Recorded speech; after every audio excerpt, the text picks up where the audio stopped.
जय हिंद, नमस्कार, welcome to अबीज classes. आज हम कॉन्स्टिट्यूशन की सीरीज को शुरू करने जा रहे हैं। वैसे हमने प्रीएम्बल ऑलरेडी कवर कर लिया है, आप प्रीएम्बल का वीडियो भी देख सकते हैं। आज से हम कॉन्स्टिट्यूशन का ओरिजिनल टेक्स्ट पढ़ेंगे, ओरिजिनल आर्टिकल्स को पढ़ेंगे और उसे समझेंगे, और यूपीएससी एस्पायरेंट के तहत हमारे लिए क्या क्या इंपॉर्टेंट है वो भी जानेंगे। तो आइए शुरू करते हैं। सबसे पहला है part 1, that is the union and it's territory. Constitution के अंदर कुल मिलाकर 25 पार्ट्स है। उसमें से पहला पार्ट है, बहुत ही छोटा पार्ट है, सिर्फ 4 ही आर्टिकल्स है, और आज के सेशन में हम ये सारा कंप्लीट कर देंगे। हमारे कॉन्स्टिट्यूशन का पहला article, that is name and territory of the union. हमारे देश का नाम और हमारे देश की टेरिटरी क्या है, कितनी है, उसके बारे में पहले आर्टिकल में लिखा गया है। It states that India, that is Bharat, shall be a union of states. India, that is Bharat, ये दो नामों को लीगल स्टेटस क्यों दिया गया? हम देखते हैं कि हमारे दुनिया के अंदर जितने भी देश है, ज्यादातर देश में सिर्फ एक ही नाम होता है। अगर चाइना है तो चाइना है, पाकिस्तान है तो पाकिस्तान है, यूएसए है तो यूएसए, रशिया रशिया, वैसे ही और भी सारे देश। तो हमारे देश में दो नाम क्यों, और दोनों को लीगल स्टेटस क्यों दिया गया? वैसे तो हमारे देश के कई सारे नाम है, भारतवर्ष, आर्यवर्त, जम्बूद्वीप, एटसेट्रा एटसेट्रा, लेकिन ये दो नाम को क्यों हमारे देश के कॉन्स्टिट्यूएंट असेंबली ने या फिर हमारे कॉन्स्टिट्यूशन में लीगल स्टेटस दिया गया? तो देखिए, जब हमारी संविधान सभा यानी कि कॉन्स्टिट्यूएंट असेंबली, जिसने हमारे देश के संविधान को बनाया, वो जब संविधान लिखने बैठी तो उन्होंने तय किया कि हम जो भी काम करेंगे वो सर्वसम्मति के बाद ही करेंगे। सभी लोगों की सम्मति होगी, उसके बाद ही हम नया स्टेप लेंगे हमारे कॉन्स्टिट्यूशन को बनाने में। इसलिए जितने भी चीज़ें हुई हमारे कॉन्स्टिट्यूएंट असेंबली में, वो मेजोरिटी बिना वोटिंग के ही हुई, क्योंकि सबकी सहमति थी। अब कुछ मामले ऐसे थे जिसमें हमें बीच का रास्ता निकालना पड़ा, वैसे ही ये भी उसमें से ही एक मामला है। यहाँ पर मामला ऐसे फंसा क्योंकि कुछ कॉन्स्टिट्यूशन मेकर्स का कहना था कि हमें हमारे देश का नाम भारत रखना चाहिए, कुछ कह रहे थे कि हमें हमारे देश का नाम इंडिया रखना चाहिए।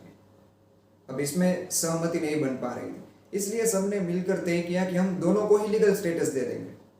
So that is why India, that is Bharat, shall be a union of states. अब ये यूनियन ऑफ स्टेट्स क्या है?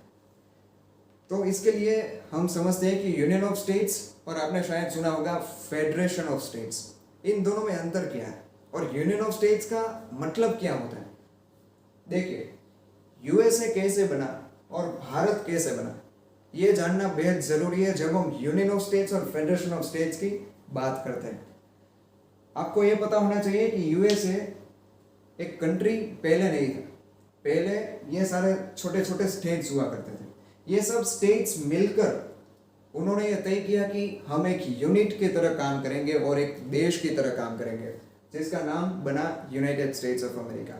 तो ये जितने भी स्टेट्स है वो सारे मिलकर बैठे और उन्होंने तय किया कि आज से हम एक कंट्री के रूप में काम करेंगे, और तब जाकर यूनाइटेड स्टेट्स ऑफ अमेरिका बना। मतलब कि यूएसए को उस एरिया के सभी स्टेट्स ने मिलकर बनाया है, सभी स्टेट्स ने यूएसए को बनाया है। हमारे यहाँ कैसा था? तो भारत भूमि पहले से ही थी, ये पूरा टेरिटरी था, ब्रिटिशर्स ने ये हमें दे दिया, मतलब हम आज़ाद हो गए। अब क्या हुआ कि एडमिनिस्ट्रेशन को स्मूथली फंक्शन करने के लिए, रन करने के लिए हमने तय किया कि हम भारत को छोटे छोटे हिस्सों में बांट देंगे ताकि एडमिनिस्ट्रेशन स्मूथली हो सके। अब आप सोच कर देखिए कि ये पूरे देश का एडमिनिस्ट्रेशन सिर्फ एक छोटे से दिल्ली से तो हो नहीं सकता, क्योंकि सभी जगहों की अलग अलग प्रॉब्लम्स। तो उन सबको स्मूथली फंक्शन करने के लिए, स्मूथली गवर्न करने के लिए, एडमिनिस्ट्रेशन को प्रॉपर बनाने के लिए भारत भूमि को, हमारे देश को, हमारे कॉन्स्टिट्यूशन मेकर्स ने या फिर एडमिनिस्ट्रेटर्स ने छोटे छोटे स्टेट्स में डिवाइड कर दिया। Jammu Kashmir, UP, Bihar, Gujarat, Chandigarh, Punjab, Haryana etcetera etcetera, और साथ ही साथ यूनियन टेरिटरीज जैसे कि दिल्ली, चंडीगढ़ एटसेट्रा, वो सारे बनाए गए ताकि हमारा एडमिनिस्ट्रेशन फंक्शन हो। मतलब भारत ने स्टेट्स को बनाया, स्टेट्स ने मिलकर भारत को नहीं बनाया। इसलिए हम कहते हैं यूनियन ऑफ स्टेट्स, और यूएसए को क्या कहते हैं? Federation of states. क्योंकि वहां पर स्टेट्स ने मिलकर यूनाइटेड स्टेट्स ऑफ अमेरिका को बनाया, इसलिए हम उसे फेडरेशन ऑफ स्टेट्स कहते हैं। और भारत में भारत ने स्टेट्स को बनाया। This is the difference between federation of states and union of states. अब आप कहोगे कि यहाँ पर यूनियन ऑफ स्टेट्स लिखा है, लेकिन हमारी इंडियन पॉलिटी तो फेडरल है इन नेचर, तो ये फेडरल नेचर क्यों है? तो देखिए, इस आर्टिकल में हमारी इंडियन पॉलिटी कैसी है उसके बारे में नहीं लिखा गया।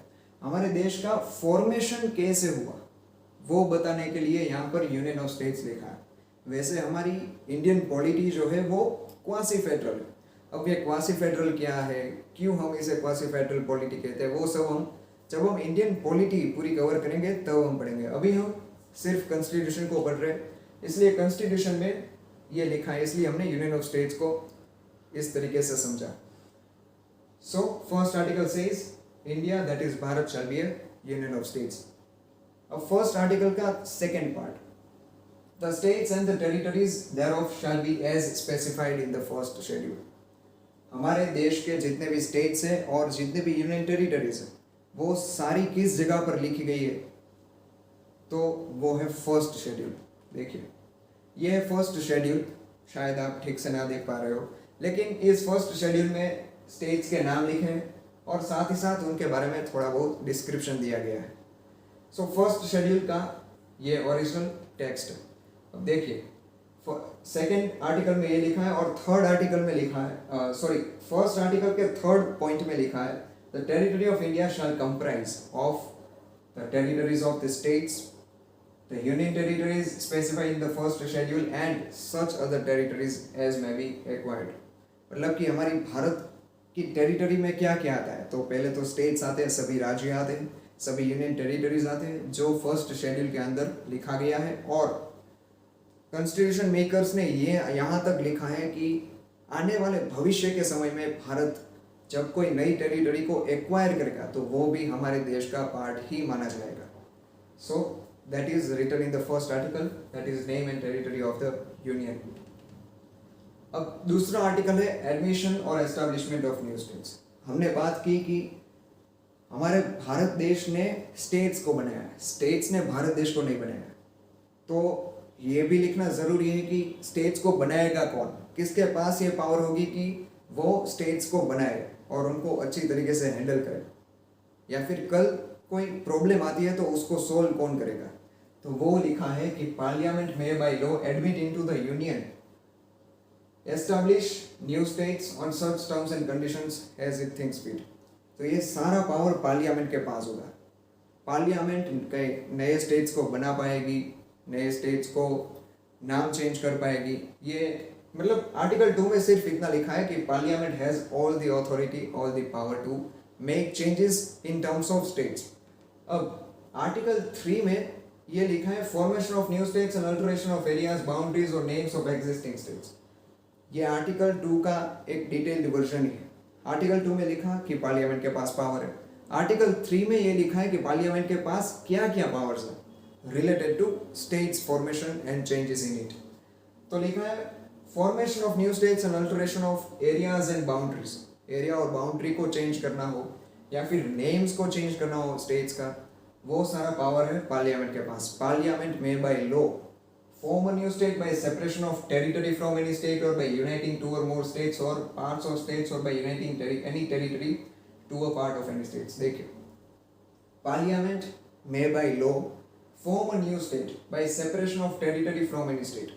किसी भी एक स्टेट को, मान लीजिए कि यूपी है फॉर एग्जाम्पल, यूपी का एक पार्ट निकालकर उसे एक अलग ही स्टेट बना दिया, ये पावर है पार्लियामेंट के पास। Separation of territory from any state और बाय यूनाइटिंग टू और मोर स्टेट्स, दो छोटे राज्यों को मिलाकर एक बड़ा राज्य बना सकता है पार्लियामेंट। और पार्ट्स ऑफ स्टेट्स, स्टेट के दो स्टेट्स के पार्ट को मिलाकर एक स्टेट बनाया जा सकता है। मान लीजिए कि यूपी है और बिहार, यूपी का छोटा भाग और बिहार का छोटा सा पार्ट लेकर बना दिया एक तीसरा स्टेट, सो वो भी पावर है। और by uniting any territory to a part of any state, या फिर किसी भी टेरिटरी को स्टेट का पार्ट बनाकर स्टेट को या बड़ा कर किया जा सकता है या फिर नया स्टेट ही बनाया जा सकता है। Increase the area of any state, state की एरिया को इंक्रीज करना, diminish the area of any state, state की एरिया को घटाना, alter the boundaries of any state, boundaries में कुछ चेंजेस लाना, और alter the names of any state, state के नाम को भी चेंज करना। ये सारा पावर दिया गया है पार्लियामेंट के पास। सो आर्टिकल 1 में India that is Bharat shall be a union of states, और उसमें लिखा है कि स्टेट्स और यूनियन टेरिटरीज फर्स्ट शेड्यूल के अंदर दिए गए हैं। आर्टिकल 2 में ये लिखा गया है कि पार्लियामेंट के पास सारे पावर्स है कि वो स्टेट्स के अंदर कुछ भी चेंजेस करना हो तो वो कर सकते हैं। आर्टिकल 3 में ये लिखा गया है कि पार्लियामेंट क्या क्या चेंजेस कर सकता है। आर्टिकल 2 में पावर दिखाया गया है कि पार्लियामेंट के पास पावर है, और आर्टिकल 3 में ये लिखा गया है कि पार्लियामेंट के पास क्या पावर है या फिर कौन से पावर है।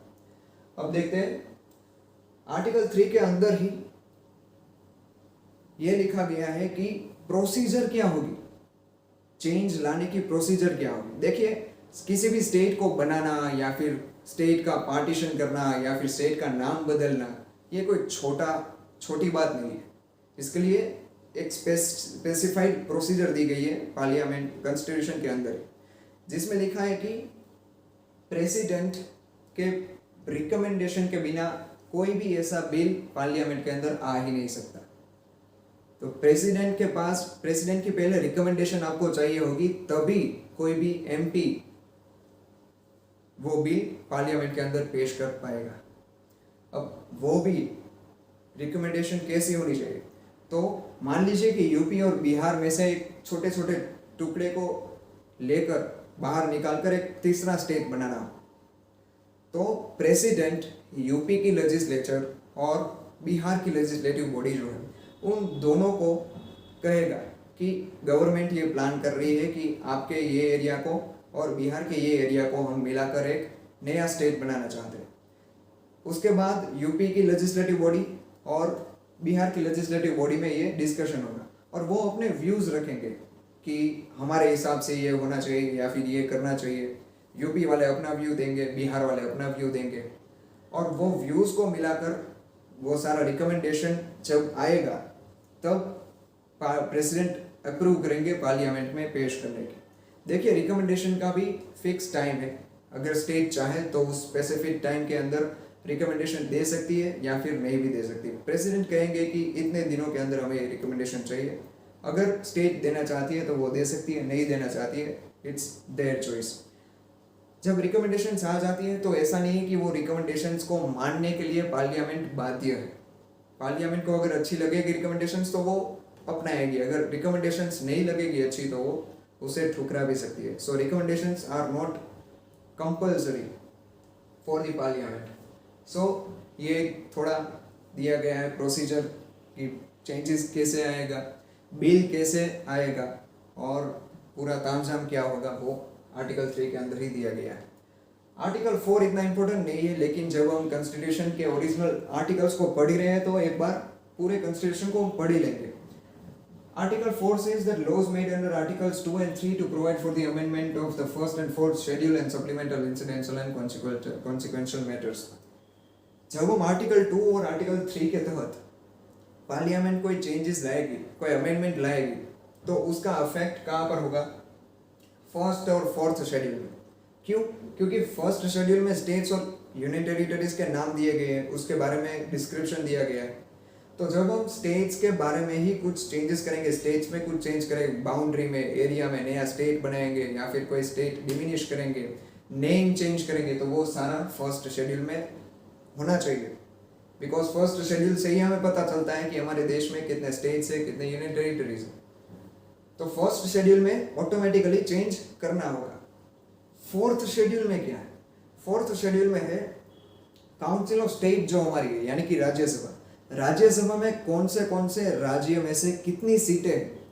तो मान लीजिए गुजरात में से फॉर एग्जांपल 10 सीटें हैं, फॉर एग्जांपल बिहार में से इतनी सीट है, यूपी में से इतनी सीट है, महाराष्ट्र में से इतनी सीट है। सारी सीट ये कौन से राज्य में से कितनी सीटें हैं, उसका पूरा जो लेखा जोखा है वो फोर्थ शेड्यूल के अंदर दिया गया है कि कौन से राज्यों में से कितनी सीटें अलॉट की गई। तो वो अलॉटमेंट पूरा फोर्थ शेड्यूल में। तो जब हम स्टेट्स को अल्टर करेंगे या नया स्टेट फॉर्म करेंगे तो इसमें भी ऑटोमेटिकली हमें अमेंड करना पड़ेगा। सो आर्टिकल 4 में कुछ है नहीं हमारे लिए इतना इम्पोर्टेंट, लेकिन हाँ इसमें ये लिखा है कि ऑटोमेटिकली फर्स्ट और फोर्थ शेड्यूल को ये टच करता है, इसलिए उसमें भी अमेंडमेंट होगा। ये हमने पूरे 4 आर्टिकल्स कंप्लीट कर दिए और हमारा पार्ट 1 यहीं पर कंक्लूड हो गया। अब फाइनल कंक्लूजन हम ले लेते हैं कि इसमें से सबसे महत्वपूर्ण चीज़ें क्या क्या है। आर्टिकल 1 में हमने देखा कि union of states, India that is Bharat shall B union of states. Union of states क्यों है वो भी मैंने आपको समझा दिया कि फॉर्मेशन के पॉइंट ऑफ व्यू से हम इसे यूनियन ऑफ स्टेट कहते हैं। पॉलिटी के व्यू से इस आर्टिकल में ये नहीं कहा गया है कि India is A union of state. Formation के व्यू पॉइंट से ही लिखा गया है कि India that is Bharat shall B union of states. ये ध्यान रखना। States and territories specified in the first schedule. Preliminary examination में शायद ये क्वेश्चन आ सकता है कि स्टेट्स और यूनियन टेरिटरीज के नाम कहाँ कहाँ पर लिखे गए या फिर कौन से पार्ट में दिए गए हैं। So that is first schedule of the Indian constitution. Article 2 में कहा गया है कि पार्लियामेंट के पास पूरी शक्ति है कि वो चेंजेस ला सकती है स्टेट्स के अंदर, स्टेट्स को लेकर।